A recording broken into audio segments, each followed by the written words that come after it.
Okay, this demo is going to show you how to complete your contour line drawing for your values still life using a grid drawing technique. I've got an HB pencil because it is not too hard that it'll dent your paper and also not too soft that it will smudge when you're doing your drawing. And I've got an eraser and a sharpener kind of set aside. So my paper is all prepared. I've already kind of started this. The paper has tape on the border so we have a nice clean edge, and then the grid is included right here on the drawing paper.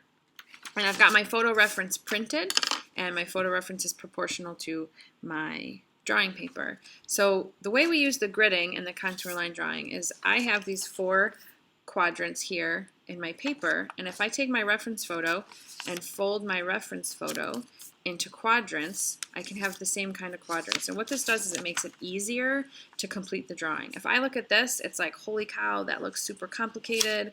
Look at all those lines, look at all those shadows, that'll be really hard to draw.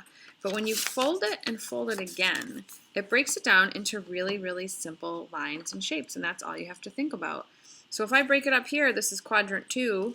In quadrant 2, all I've got to draw is some of these simple lines, some shadows, things like that. So it makes it so much easier to complete your contour line drawing. So when you're doing the contour line drawing using the grid drawing technique, you're going to pick, I like to pick the easiest area. So this is the easiest area. That's where I'm going to start because there's less going on in that quadrant than if I look at some of the others where there's a lot more stuff going on. So I already started here, and you can turn your paper whatever way is comfortable, but blocking out all that stuff prevents you from thinking about what you're drawing, and you can just break it down into these simple lines and shapes. And then you start to gauge. If I start with this line, where is this line? And if I look, that's like a quarter of the way down. So about a quarter of the way down, I can make a little mark. This is a little more than half, so I can do that there. And then I can draw this line in. Now I'm doing my lines a little darker than you would do yours for a contour line drawing, and that's just so that the camera can see them and so you can see them on the video. So I'm just going to go line by line and shadow by shadow. Anywhere where I have an edge, I'm going to draw that line in. And if you make a mistake, don't fret. You can certainly go back in here and erase anything out. And you want to make sure that these pencil lines stay very light. If you draw a line and you can't go back into your drawing and erase that line, then you've pressed too hard. So I'm just going to start kind of going through here, and I've got like a shadow. So it's my lines, but it's also my value transition. So I've got a transition there. And you're not adding any value yet. You're just adding your lines and your shapes and the things that you see in your reference image. So I've got these lines kind of in here. I'm not going to worry about any of these little details. I'm going to think about where does this shadow come in. So anywhere where you have that value transition, I've got this sort of triangle shapes here. That's all that is. This triangle shape comes up from there. And this one comes down more. I think I kind of goofed that one up a little bit the first time. So don't be afraid to kind of lightly come in here and get these areas put in. So I've got a shadow here. I'm going to think about this little shape right there. I think, if I think about that, I think I put that one a little bit far out there. Maybe this shadow is actually smaller. And so you're just going to use your reference photo and think about the lines that you see, the shapes that you see, and really lightly with your HB pencil, or even a B if you don't have an HB pencil, it would be better than an H. I'm going to start to put in all of these lines and shapes, value transitions, shadows, all of that.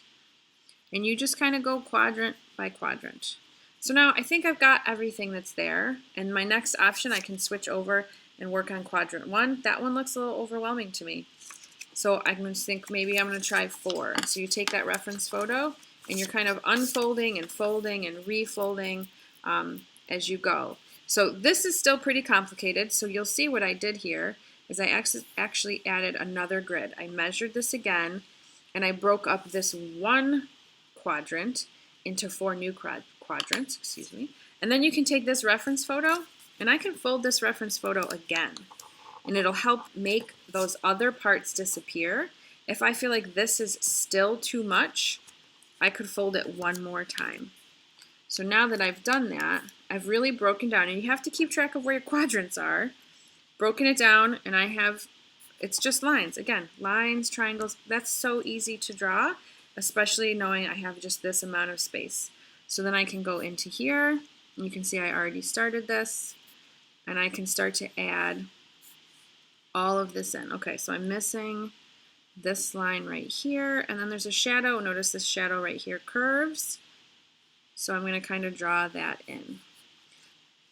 So I'm just going to continue going area by area and line by line and folding and refolding and double checking. Like I can already see this that I drew right here is a little off, so I'm going to fix that. That comes right to the edge there. And you just keep working your way around. I think that this is too big. So just kind of think about these as lines. Forget that they're paper letters or paper curls or words or objects, whatever. Especially if you chose an object to draw, I would try to get it out of your head. Like if it's a salt and pepper shaker or a mug or something like that. Forget what it is and just look at it as like a line or shape. Like I just realized that's the end of the pencil. And I thought that was just a triangle. And now that I know that's the end of the pencil, I instinctually want to draw it differently. So every line, every shadow, every value transition, you're going to draw those in.